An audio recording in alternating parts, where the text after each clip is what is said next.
What's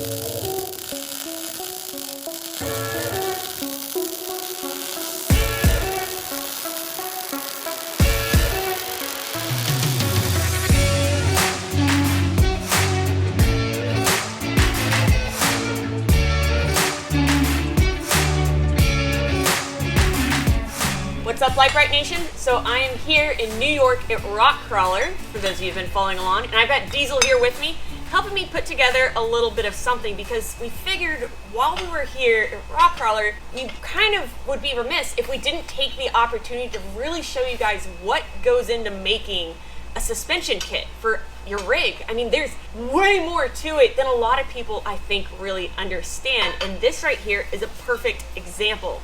So all these little bits and pieces that Diesel is attempting to put together right now. It's kind of fun, actually. It's basically like a puzzle. This is the rear truss that will be going on our Dynatrac 80 axle. And it includes the 3-link mount for our rear 3-link that we're installing on the stepchild. And this is just one bracketry piece of an entire suspension setup. And what's really interesting about this period is you guys actually had Dynatrac send you the CAD file for our Dynatrac 80 so that they could engineer this entire bracket system. You're right, you get files from everything from the frame to the axle. Obviously Dynatrac sends measurements for the axle. Yep. And so this is all generated and made on the computer. So Jeremy's up there. I mean, he's just brilliant. Making this piece 3D and he's spinning it around on the computer, and then this is actually the first one in existence that you and I are here trying to play old people puzzles. Yeah. And it is really pretty amazing that the system that the whole lift kit goes to is this system. Yeah. And this is just a tiny portion of what goes into creating a suspension kit. Obviously, this whole rear truss and 3-link mounting setup is a little bit unique for us particularly, but any suspension kit comes with a lot of work and a lot of engineering, and Kevin and I are going to take the opportunity to show you guys that today here at Rock Krawler.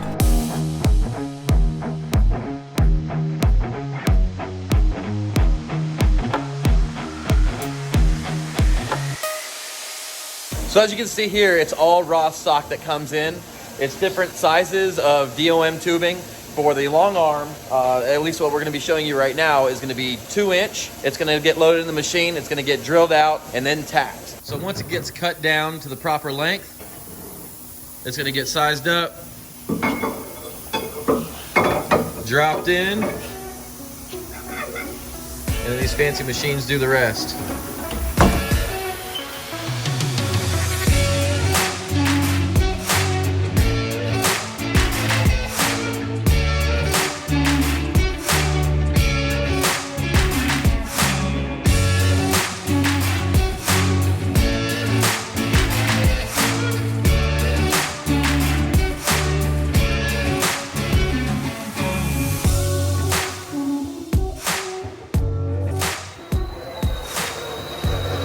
So he's just checking the thread on it now, cleaning them all out. So this just got drilled out, as you saw, tapped, and then he's going to take the joint, run it in, make sure everything's cleaned up on it before it gets any further in the process.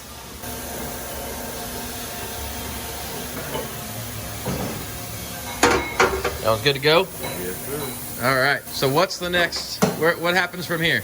I put the part number into the top of the bar. So you're going to stamp it? Yep, I stamp it, and then it goes on our shelf over there to either get bent or milled, or milled, and then it'll head over to the welder. Awesome. So like you said, from here, it's going to head over to the mill if that's what needs to happen, and then it heads on over to the welder. So he's got a piece here that's already going.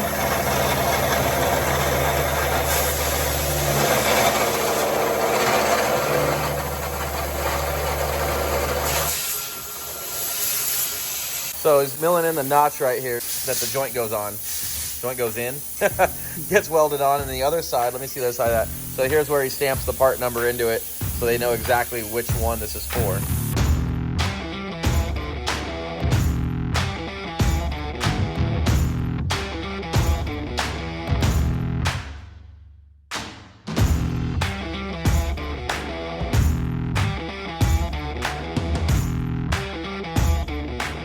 All right, so after the milling happens, it comes on over to this guy right behind me, he looks like a welder, right? Is that what's going on? Yeah, that's what's going on. All right. It looks like the arms get milled and then brought over to you, and it looks like you got a jig here. So walk me through what you got going on. So basically this picture here is we line up all the grease fittings so they're 100% perfect with every control arm, no variation at all.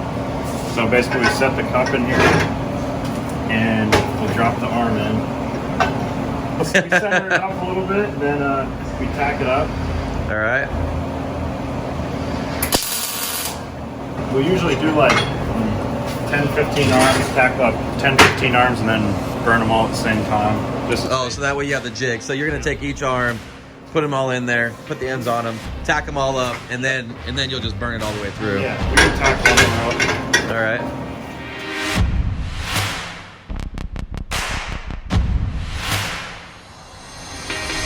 Yeah, so using the jig basically just assures all the grease fittings are in line.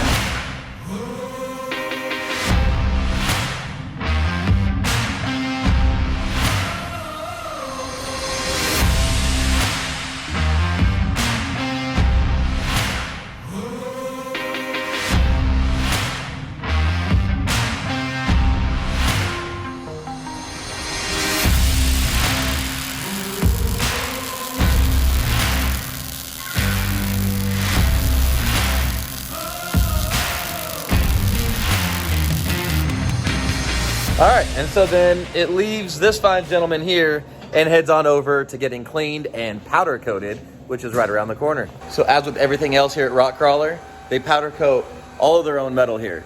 So what we're gonna do is we got everything hung up. These are all different size arms for different builds. We're gonna clean these up, wipe them all down, plug all these holes here, and then they'll get sprayed and put into the machine to bake.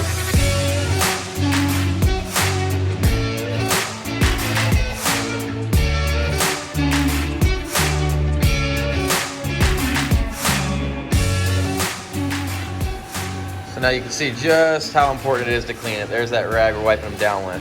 So now that they're all shiny and clean, they're gonna get plugged and sprayed.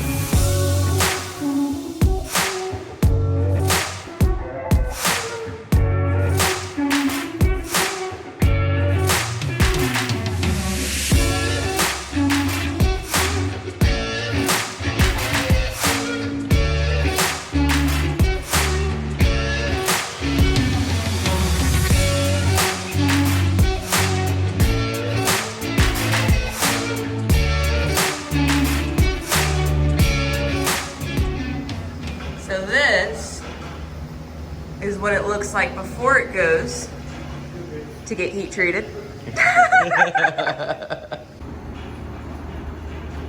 Hey, that's where you want to be, babe. I think I'm just You gonna wanna- go in there with You want to them. go in there with it? It's so cold out here. I'm just gonna go hang out with the Bars? yeah, all the bars and cook for a Britt, little go walk in there with it. bit. It does feel really good right here though. Why are those doors not open all day? We'll be able to cook our bars.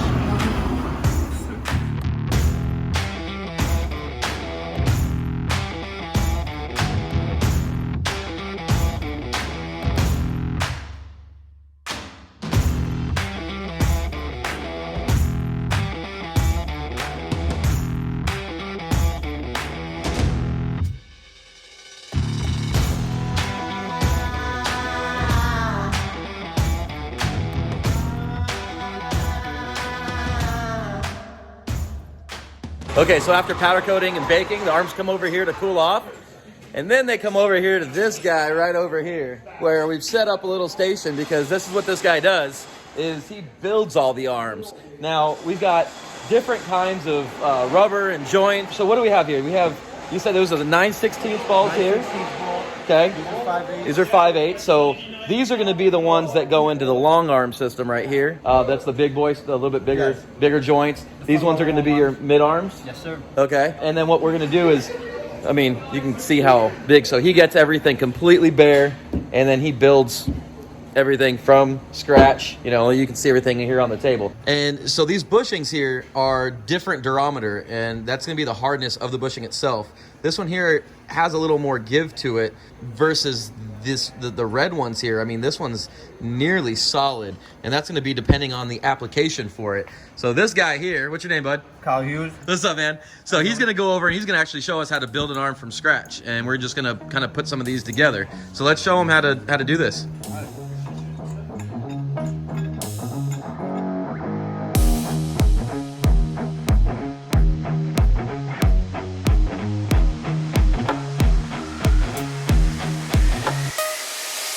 Okay, so once he's got them all loaded like you just saw, we're gonna go ahead and cap the other side, right? So we're gonna put the retainers on the other side, and the torque gun that they have is already set to the specific torque. So he's gonna go ahead and torque them all down and then flip them back over and torque the other side, because the first time was just to load the one side.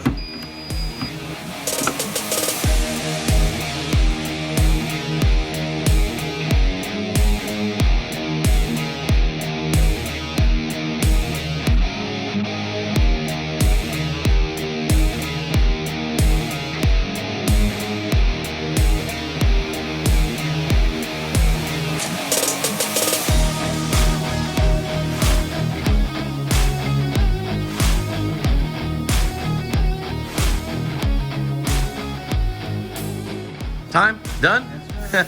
So now from here, once those are all loaded, torqued down, we're gonna go ahead and add set screws all along all the arms, and that keeps everything tight so you don't have it coming loose. And you actually have to, those get Loctited in. So if you're ever to rebuild these yourself at home, if you ever get to that point, you'll have to break that free, but those are Loctited in. Let me see one of those set screws real quick. So there are these tiny little guys right there. So those get put in, and then your other joint gets put in on the other side.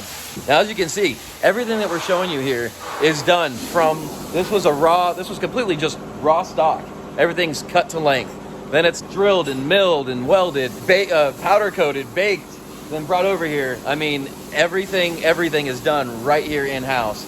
We're gonna head on over to the shock department in a second, and all the shocks are even completely built from scratch. Actually, aluminum on the shocks, right? So it's raw aluminum, and we'll show you that. We'll put together a whole shock for you too.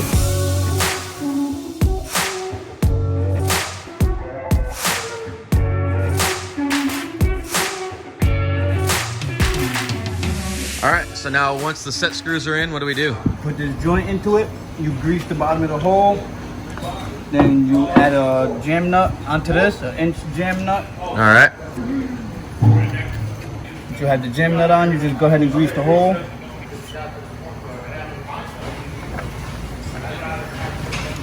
And then we use the drill to drill it in.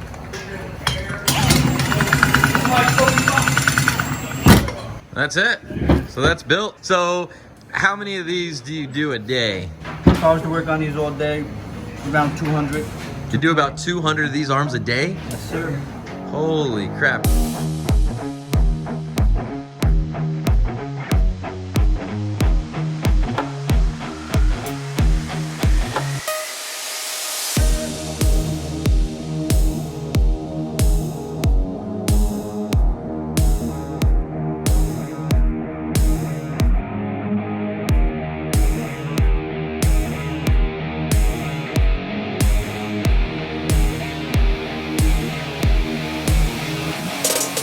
All right, well, thanks for showing me. Give me a high five. All right, cool, man, thanks. All right, let's head on over to the shock station.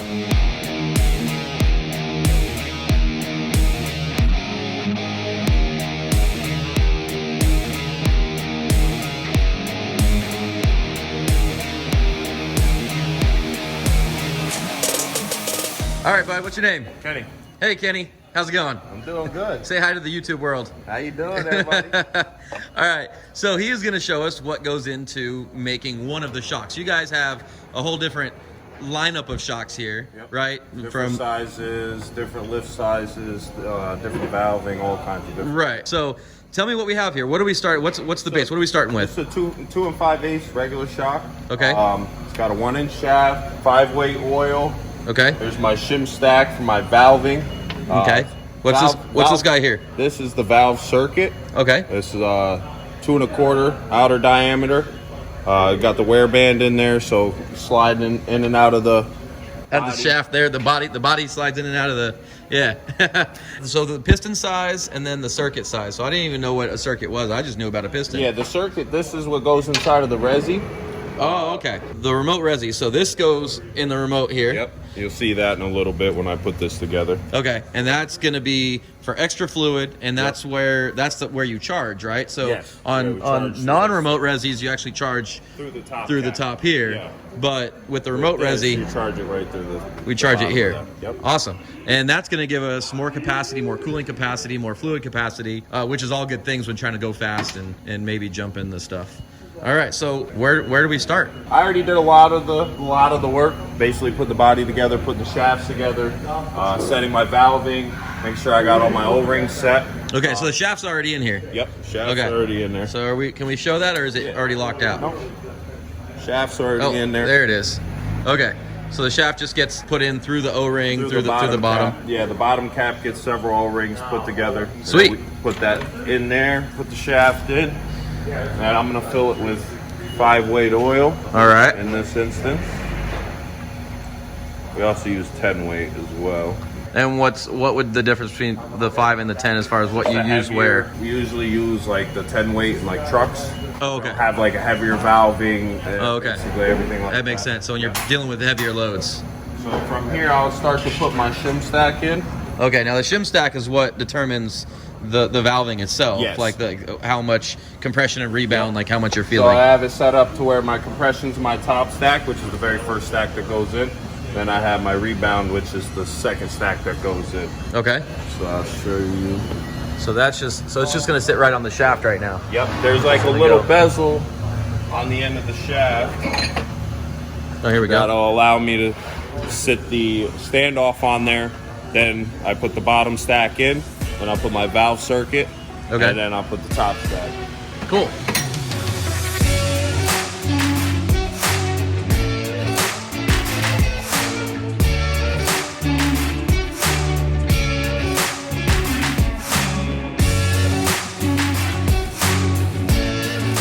I'll torque everything down.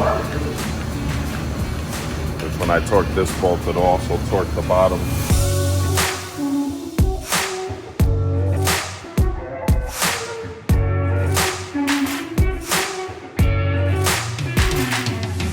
All right, so now we got everything set down in there, torqued on, and we're just sealing a cap. Yeah, I'm gonna put a top cap on, put a couple O-rings inside of this top cap to keep fluid from squeezing out once we pressurize it. Gotcha.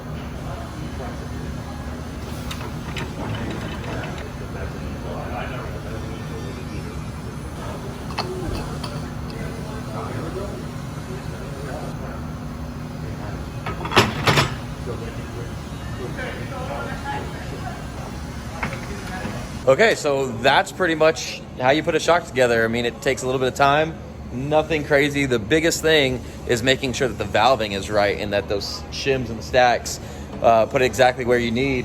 And luckily, that's all tunable. So if you get the vehicle, you're changing things up, you change suspension up, you change weight up, you can actually tune that. And there are shock tuners that will take you out and do that.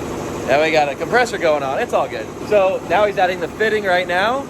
And that's going to be for the hose for the remote reservoir. Yeah, he's not exactly taking it easy on it, but it holds a lot of pressure, a lot of oil, and a lot of heat. So you got to make sure. Oh yeah, you can see there. Let's clean that off. Liquid Teflon. Yep. All right.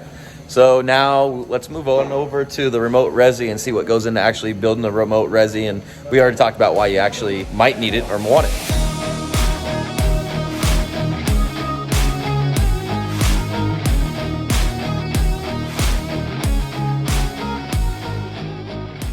So right now we're just checking the orientation for the hoses, making sure everything's good and lined up just so they're all exactly the same or where they need to be, because the reservoir is actually going a specific spot on the brackets that are on the vehicle.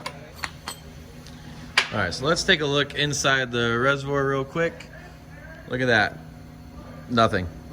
It's literally just a hollow container right now. So we're gonna change that and actually do something with it. All right. Just like the shock, we'll start with a little bit of oil. Fill about 3/4 of the way, and then I gotta bleed it. Get all the air in between here and here out. Oh, okay, because there's gonna be air in the line.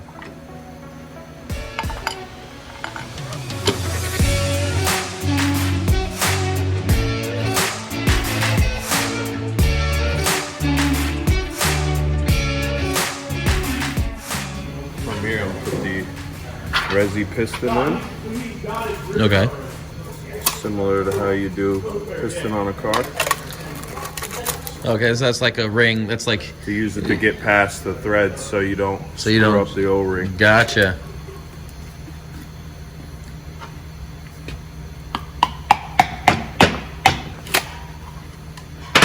Now, how difficult is that to get out, or is it threaded in the middle and you thread something in to pull it out? It is threaded in the middle. We'll put a plug. You can actually see inside of there the hole. Oh, okay. So to get that out of there, there's like a rod that you would screw into that and, Yeah, and we have a yank it out? special rod with a piece welded on the end. Gotcha. From there, I'll put the plug in so that fluid can't go anywhere. So that's it. That piston's not supposed to let any fluid by at all. That gets shoved into there, and as this fluid moves, the piston's going to be basically sucked up and down. It's going to be moving up and down.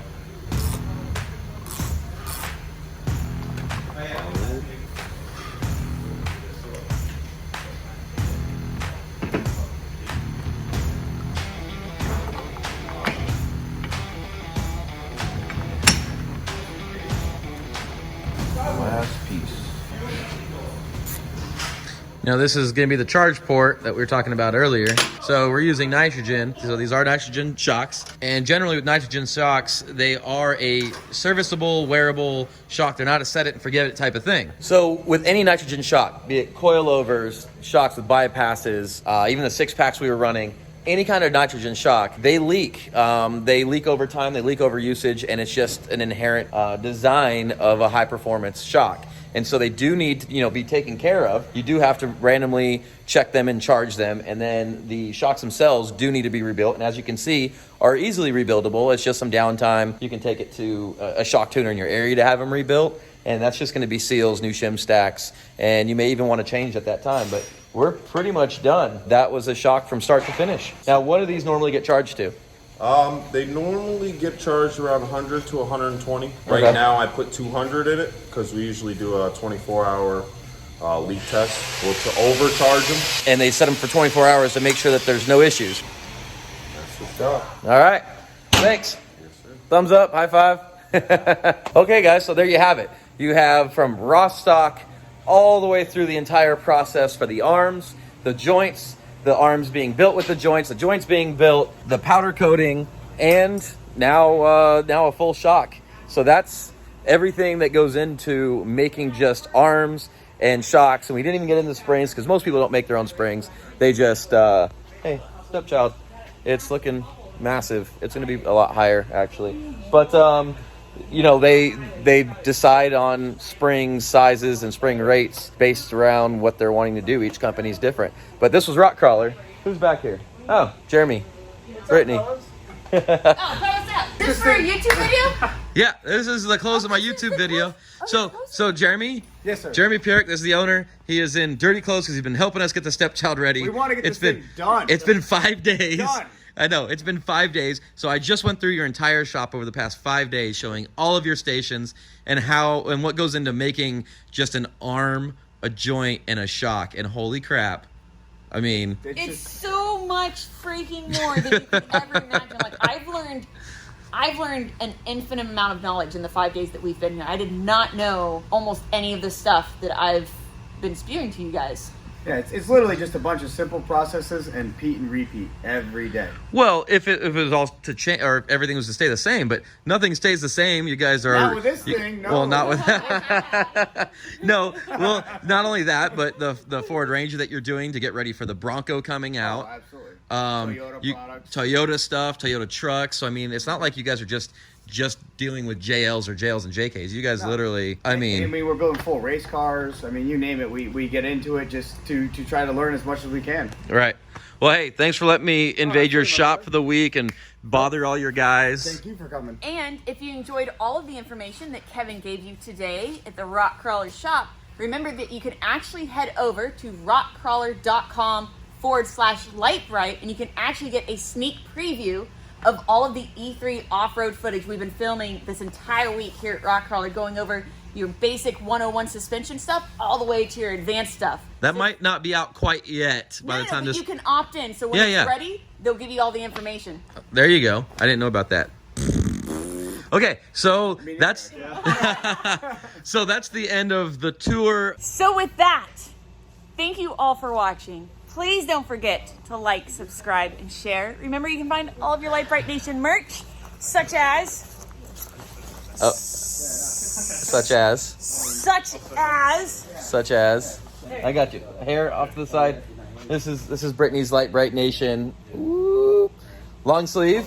Such as that at LiteBriteStudios.com. You can also find all of your Lite Brite Nation decals at PixelDecals.com. And again, you can head over www.rockkrawler.com/LiteBrite to learn a heck of a lot more from some of our E3 off-road videos as well. We love you guys so much. Thank you for watching, and we will see you next time. Thanks for sticking with me, guys. I know Brittany wasn't in it until now, but thanks. He did a great job, I'm sure. I'll find out when I edit it. Yeah, over 5 days. I was trying to keep track. Sorry, guys. Love you. Bye.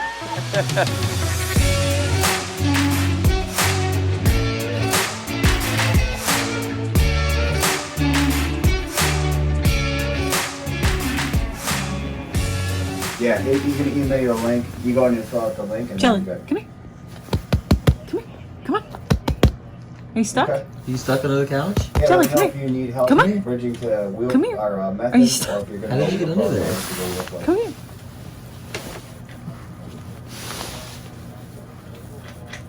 Oh God. Are you stuck under the couch? Come here. Oh, you got a new one. Yeah, because there's not too many. I don't even know what wheels are out for that thing yet. Come here. Come here. Come here. Come on. There we go. The bowl pattern. Okay. Stupid. Yeah, so, yeah, shoot me the lighting with it lit up.